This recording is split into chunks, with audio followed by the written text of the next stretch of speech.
তারা সেই দাবিতে কিন্তু তারা আজকে 30তম দিনে কিন্তু আজকে তারা ইতিমধ্যে তারা এই মৌলমিছিল থেকে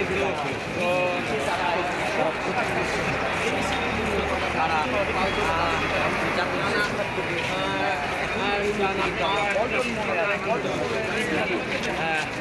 আবার সত্যি করার দাবিতে তারা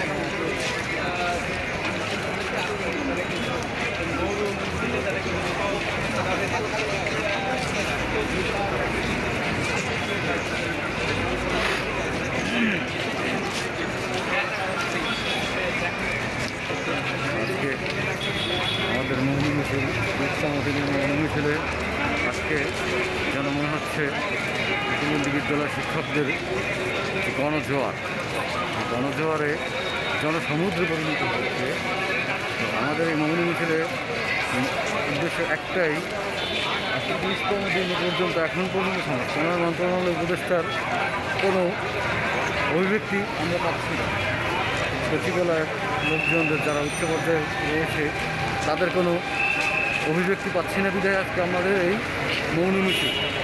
কেন তারা এখন পর্যন্ত এই প্রতিবন্ধী বিদ্যালয়ের শিক্ষকদের রাস্তায় নামিয়ে রেখেছে কিংবা তারা এখন পর্যন্ত কোনো তাদের এন্ট্রিও দিচ্ছে না, তার প্রতিবাদে আজকে কিন্তু এই মৌন মিছিল।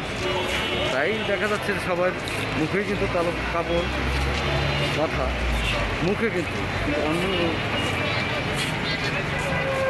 সবাই একটু চিন্তা এই কালো কাপড় কেন বাঁধা।